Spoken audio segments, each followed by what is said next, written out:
Uniosp, saúde para toda a vida, apresenta programa Saúde na TV. Dentro de 5 segundos, programa Saúde na TV.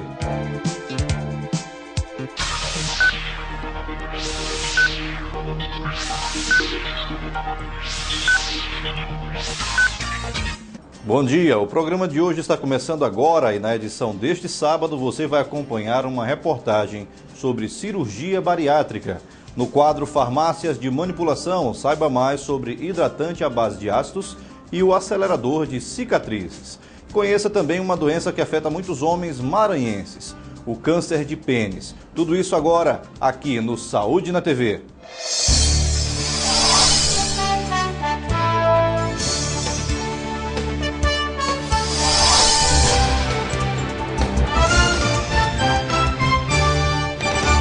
Nós começamos com uma curiosidade. Cientistas britânicos dizem que estão a um passo de substituir dentes perdidos com implantes criados a partir de células-tronco. Uma equipe de pesquisadores de Londres combinou células de tecido da gengiva a outro tipo de células de ratos para fazer crescer um dente. Ao transplantarem a combinação de células para camundongos, os pesquisadores foram capazes de fazer crescer um dente com parte do material genético humano e parte do rato. Com este método, os responsáveis pela pesquisa dizem que as dentaduras poderão ser substituídas por dentes reais, mas alertam que isso pode ainda levar muitos anos.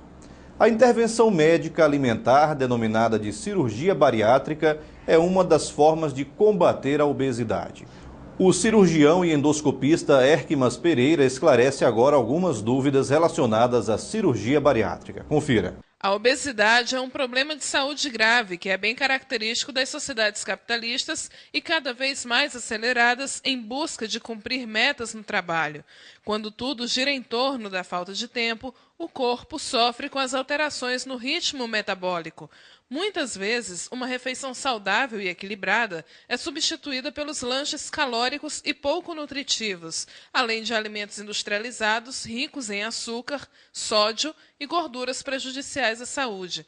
Um cardápio ditado pelo frenesi do dia a dia que priva a pessoa de tempo para estar com a família e para ter uma vida saudável. Em muitos casos, quando as dietas e outros tratamentos para emagrecer não funcionam, os pacientes obesos recorrem à cirurgia bariátrica. Entretanto, nem todas as pessoas podem se submeter ao procedimento. Em primeiro lugar, a cirurgia bariátrica é um procedimento que veio para evitar que aquelas pessoas caminhasse para o ostracismo, para o isolacionismo familiar, em casa, no trabalho, a dificuldade. Ela é alternativa hoje para o paciente que não conseguiu perder peso, não conseguiu retornar à tua vida de 15 anos, 20 anos atrás e que não tem outra alternativa. Tentou com medicações, tentou com alimentação, tentou com atividade física. Aí vem a cirurgia. Quem vai ter indicação? Aqueles pacientes que têm um IMC, que é o índice de massa corporal, de 35 com doenças graves associadas, tipo diabetes, hipertensão, apneia do sono, e aqueles pacientes com IMC acima de 40. Hoje o parâmetro é esse. Tem mudado algumas coisas em virtude de convênios, etc., e o Ministério da Saúde. Deve estar aí esse IMC para 35. Os jovens são a população que, ultimamente, vem desenvolvendo mais a obesidade. Isso se deve em muito à alimentação pobre em vitaminas e sais minerais e à falta de exercícios. Em lugar de brincar e se exercitar ao ar livre, as crianças e adolescentes trocaram os jogos tradicionais da infância pela diversão tecnológica. Bem, a incidência da obesidade no jovem hoje está aumentando de 10% a 20% nos últimos 10 anos. Isso está uma crescente, por quê? Porque existe o fast food hoje. É a comida rápida, é o sanduíche, é o McDonald's. Né? Existe a dieta do palhaço, tem até um filme esclarecendo isso. Então, os cuidados têm que ser. E hoje as crianças não querem mais fazer atividade física. Nós, pais, somos também culpados. Né? Você joga muito videogame, brinca-se muito, quer andar de bicicleta, vai num videogame, ele não vai para a rua andar de bicicleta. Então, isso faz um reganho de peso. E as questões hormonais, comemos mais conservantes hoje, e a falta de atividade física. Se você me perguntar hoje qual o melhor meio de perder peso, eu com certeza vou te dizer, que eu podia dizer que era cirurgia bariátrica, mas ainda é atividade física e educação alimentar. Não adianta nem falar mais reeducação, porque se a gente fosse educado, a gente não ganharia peso. Então a questão é educação alimentar, preparar, mudar essas crianças, tirar o açúcar. Nós somos geração do açúcar, do doce. Para você ter uma ideia, uma latinha de refrigerante, uma latinha de Coca-Cola, por dia, em um ano, corresponde a 7 quilos no seu peso, de qualquer pessoa. Eu falo assim, mas poxa, tanto peso assim, é mais de 5 quilos de açúcar. Então imagine você comer 5 quilos de açúcar, você vai ganhar peso, hipercalórico. Então hoje nós temos que tirar o açúcar da alimentação, que predispõe mais ao diabetes e assim por diante. Em São Luís, 3 grupos de cirurgiões trabalham com a cirurgia bariátrica para o público adolescente obeso. A procura ainda não é significativa, mas mesmo assim, em 2012, pelo menos 5 jovens pacientes se submeteram à cirurgia. Muitos têm uma ideia equivocada da cirurgia bariátrica como a solução para todos os problemas que afetam não apenas o organismo, mas também a parte psicológica do paciente, que geralmente se encontra fragilizada em decorrência da baixa autoestima. Por isso, é feito todo um acompanhamento que envolve outros especialistas da saúde. Palestras mensais abordam a cirurgia bariátrica em seus aspectos, como as indicações, riscos e benefícios e mudanças alimentares e psicológicas que são consequência da cirurgia. A avaliação psicológica pré-operatória é fundamental para definir quais os indivíduos que têm entendimento do procedimento que ele vai fazer. A outra questão é, por que eu vou fazer cirurgia bariátrica? Tem muitos casos de pessoas que partem para a cirurgia bariátrica ou de obesidade para resolver um problema familiar, amoroso, porque o marido quer, porque a esposa quer. E a cirurgia bariátrica não é esse milagre na vida das pessoas. Na realidade, ela é uma alternativa, é uma ferramenta para te melhorar a sua condição de vida. A consequência da estima, da estética, é consequência do procedimento e não uma unidade salvadora. Então não pode confundir as coisas. Os pacientes que entram em depressão, alcoolismo, são pacientes normalmente que não foram preparados, não têm conhecimento do procedimento que ele vai fazer. Então muitas vezes ele tem que mudar drasticamente a vida dele. O que é mudar drasticamente? Você vai ser doente? Não. Vai ter que tomar remédio a vida toda? Não. Vai ter que tomar uma vitamina. Mas você vai ter que colocar atividade física na tua vida. Tu vai ter que fazer isso com frequência. Mas, poxa, eu quero emagrecer. Não, vai emagrecer, mas se fizer atividade física, reduz as plásticas, você melhora a tua condição de vida. A questão nossa é, você tem que deixar de viver para comer e comer para viver. Sentir o sabor das coisas, sentir que você tem que dormir melhor, evitar o consumo de medicações antidepressivas, que nós no Brasil hoje somos os maiores consumidores da América Latina, os grandes consumidores de medicação antidepressivas. Ao contrário do que muitos pensam acerca do pós-operatório, o paciente pode voltar a engordar. Para que isso não aconteça, é importante que o paciente esteja consciente de que assumiu um compromisso com sua saúde para o resto da vida. Esse compromisso envolve uma alimentação saudável, exercícios diários, compromisso com o acompanhamento proposto no programa de cirurgia da obesidade, participação nas reuniões dos grupos de apoio, uso de suplementos vitamínicos e minerais e abstenção do cigarro e do álcool, por pelo menos um ano após a cirurgia. Com certeza as pessoas podem voltar a engordar. Tá? O percentual varia de 10% a 20% e tem alguns serviços que pode chegar até 30% do reganho de peso. O que é reganhar peso? É voltar ao peso normal mesmo. Quem engorda novamente? O paciente que não mudou o estilo de vida. O que eu baseio? Eu sempre falo nas reuniões de obesidade que a gente faz mensalmente que existe os pilares do sucesso. O que é? Definir bem a cirurgia, definir o acompanhamento, definir a mudança de hábito, atividade física e alimentação. Certo? Isso é o que vai definir o sucesso para o procedimento. São os pilares do sucesso. Qual é o pilar do insucesso? Falta de atividade física, engorda? Operado ou não? Vai engordar.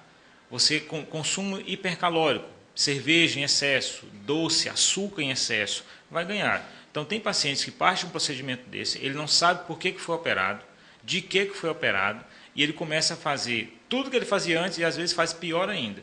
A cirurgia, por 6, 8 meses, ela comanda a vida dele, ele não engorda, não ganha peso, e depois desse prazo ele volta a ganhar peso novamente. Aí fala, a cirurgia não funciona? Discordo, eu acho que a cirurgia funciona, mas para você partir para a cirurgia você tem que estar comprometido, não é comigo, não é com a família, é com você. Eu sempre oriento os pacientes no consultório e nas reuniões. A família apoia, namorado, esposa, filhos, todo mundo apoia, mas a decisão é individual, ela é pessoal, é só sua. Eu brinco que o piano é só seu, você carrega ele. Então decide, eu mudei, para a gente amanhã ou depois não voltar e falar assim, eu fiz o procedimento porque alguém me mandou. Não, eu fiz porque eu queria mudar. Essa é a grande divisão. A cirurgia plástica para a retirada de pele flácida após a cirurgia bariátrica não é obrigatória. Isso vai depender muito do grau de obesidade do paciente, como explica o Dr. Erkmas Pereira. Na nossa estatística, hoje nós temos quase 500 pacientes já operados.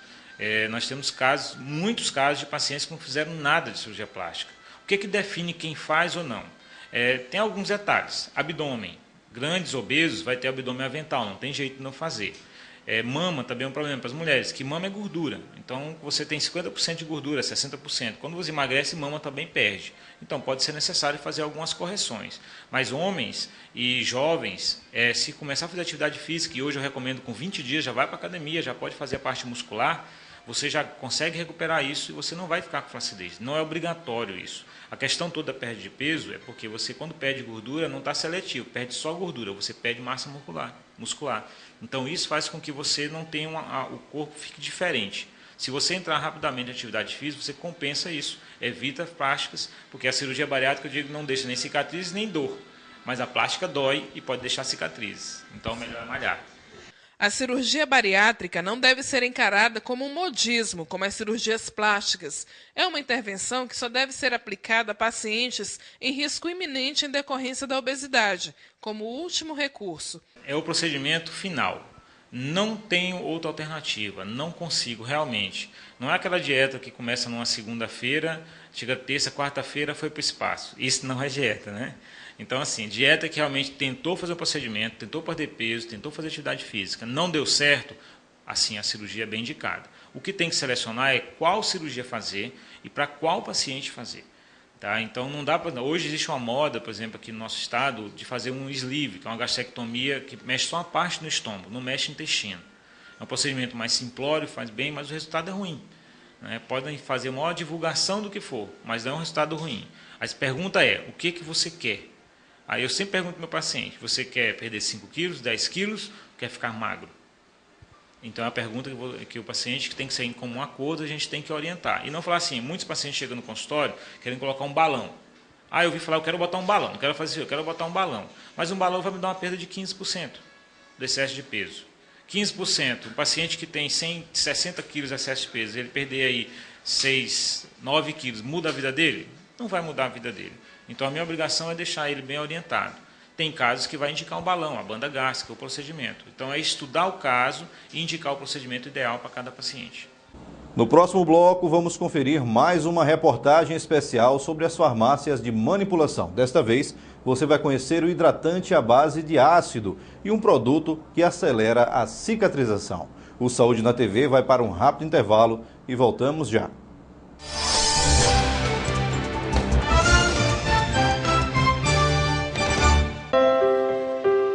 Família, ainda não inventaram nada melhor pra gente se sentir completo, protegido.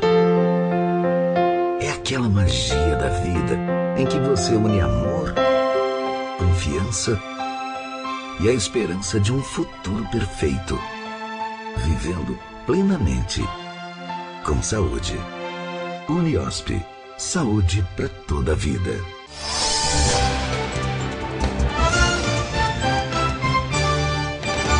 Entre os dias 18 e 22 de março, o Ministério da Saúde desenvolve em todo o país a campanha de combate à hanseníase e verminoses. Jovens estudantes de escolas públicas entre 5 e 14 anos são o público-alvo da ação. Agentes de saúde profissionais do programa Saúde da Família farão a aplicação de uma dose única da medicação contra as verminoses e entregarão aos alunos uma ficha que deverá ser preenchida por seus pais em casa. A ficha tem um desenho que representa o corpo das crianças. Caso os pais identifiquem qualquer tipo de mancha na pele dos seus filhos, eles devem marcar na ficha o local onde a mancha aparece. Depois, as fichas devem ser devolvidas à escola, que fará, junto com as equipes do programa, o direcionamento do aluno para o posto de saúde, para que seja investigada de forma mais adequada as causas das manchas na pele dos mesmos.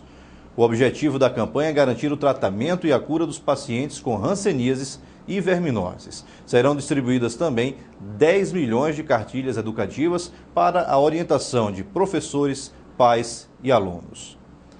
Você conhece a eficiência do hidratante à base de ácidos graxos? e o acelerador de cicatrização. Veja agora na nossa série especial sobre farmácias de manipulação. Programa Saúde na TV apresenta série Farmácias de Manipulação. Oferecimento Farmácias Alquimia. No mercado farmacêutico, desde o início dos anos 90, a farmácia Alquimia está sempre inovando na qualidade de seus produtos e é um exemplo de que tradição e modernidade podem conviver juntas.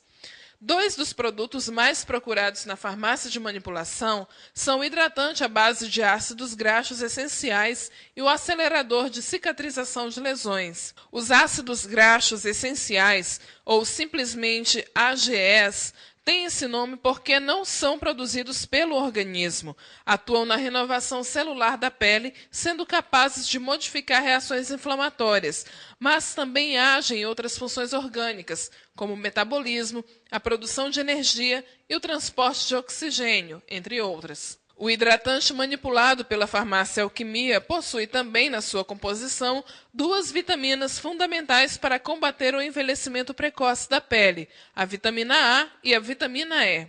Ambos funcionam hidratando a pele e favorecendo a cicatrização. É claro que além de ácidos graxos essenciais, eles contêm vitaminas A, E e K, que também vão favorecer tanto a cicatrização como a hidratação. O acelerador de cicatrização é um dermocosmético que refina a textura da pele e estimula o processo de cicatrização. Eles favorecem a troca, de substâncias que existem na nossa pele e com isso favorece a hidratação.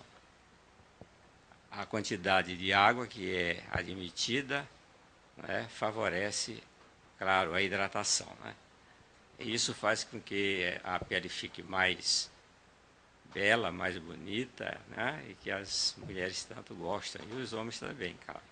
Os dois produtos podem ser adquiridos livremente na farmácia Alquimia, sem prescrição médica. Esses dois produtos a que estou me referindo não necessitam de receita, porque eles são considerados de cosméticos e não medicamentos. Os medicamentos realmente este necessita e nós obrigatoriamente só atendemos com prescrição.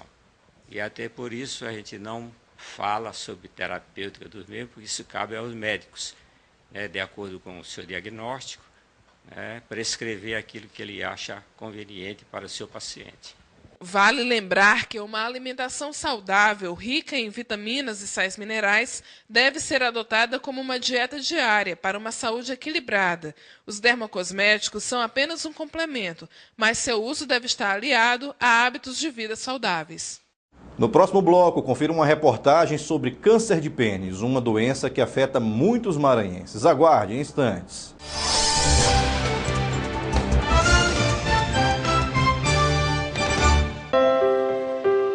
Família, ainda não inventaram nada melhor pra gente se sentir completo, protegido.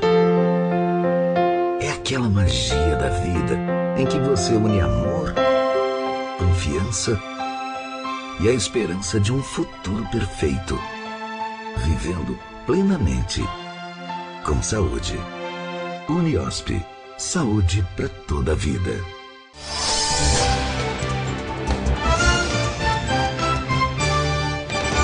O secretário de Saúde de São Luís, Dr. Vinícius Nina, anunciou esta semana a reforma e ampliação dos socorrões 1 e 2, além de construção de 5 novas unidades de saúde e a reforma de 16 outras unidades.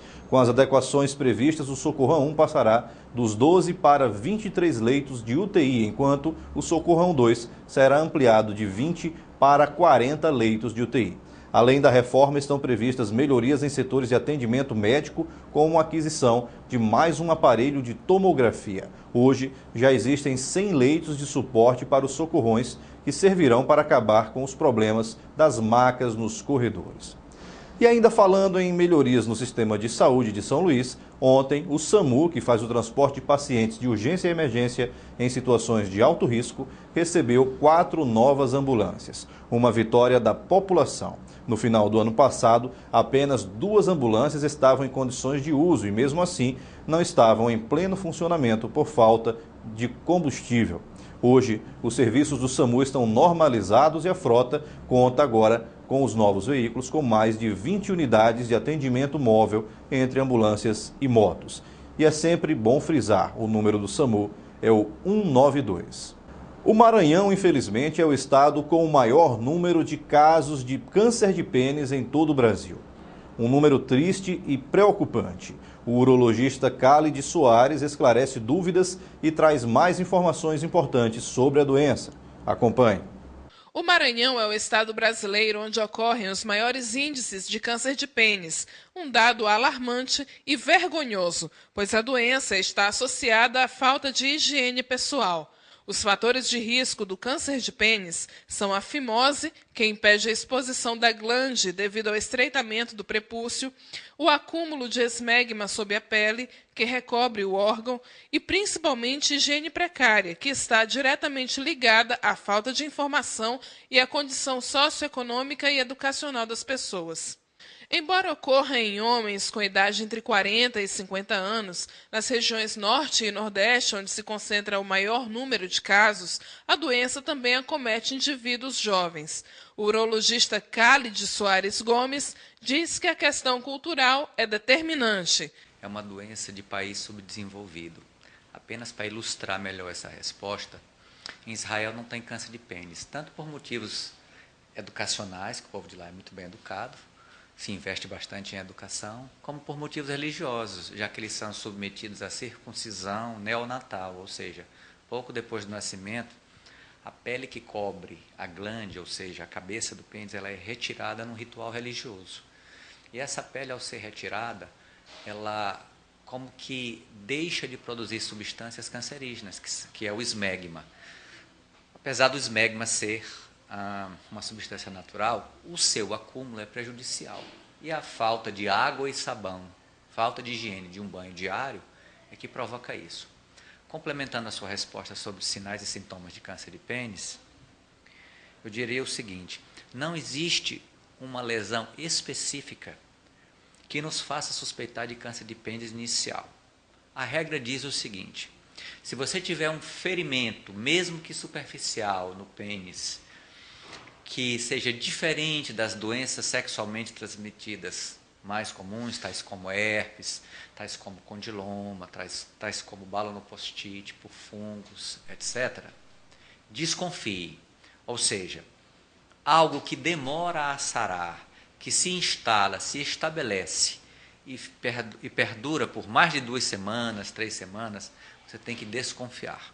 Então você tem que procurar um profissional da área para ser examinado e, eventualmente, alguns exames serem solicitados, uma biópsia, etc., que fará o diagnóstico de certeza.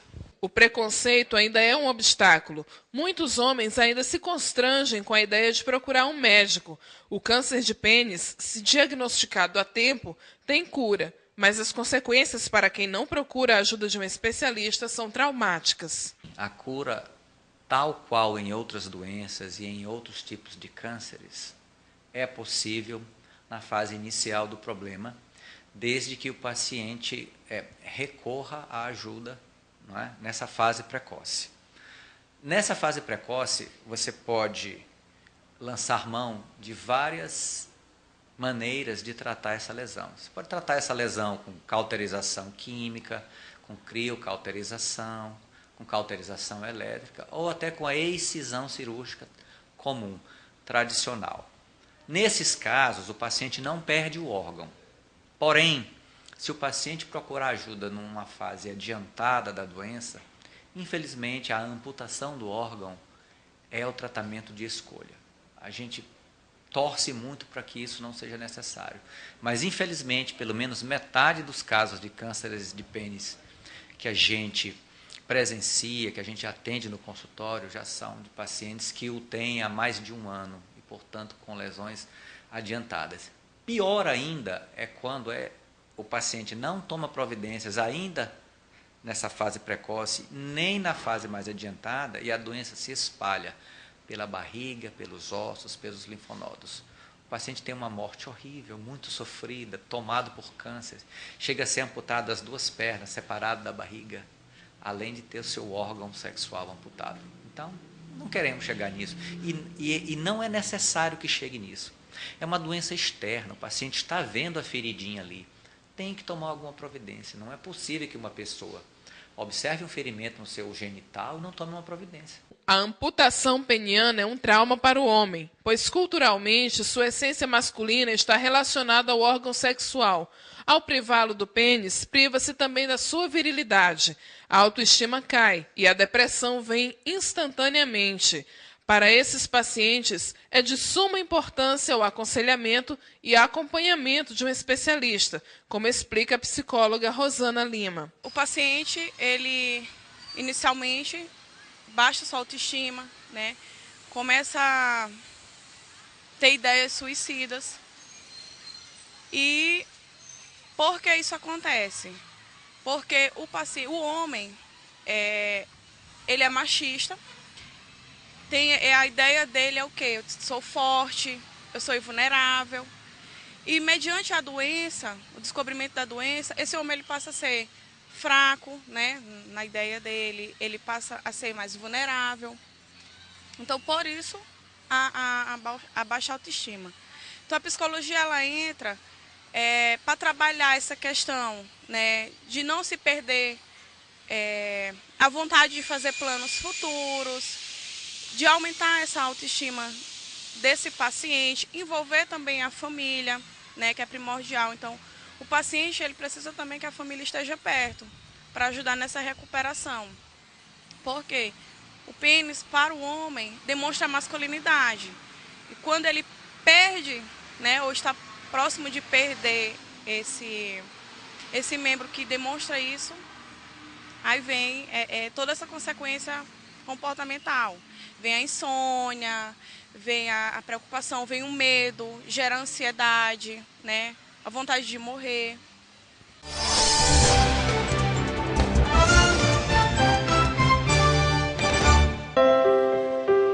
Família, ainda não inventaram nada melhor pra gente se sentir completo, protegido.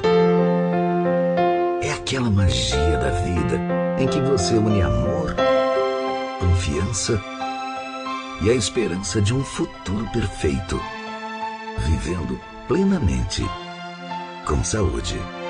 Uniosp, saúde para toda a vida.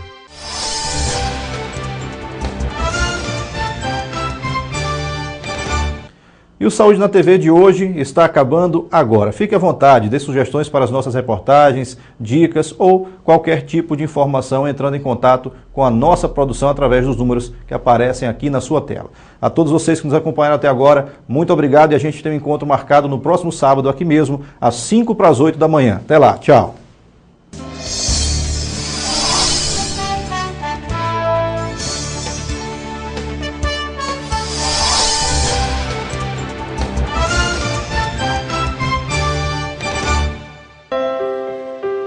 Família, ainda não inventaram nada melhor pra gente se sentir completo, protegido.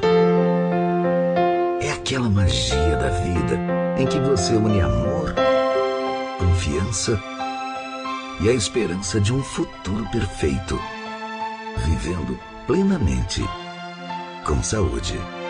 Uniosp, saúde para toda a vida.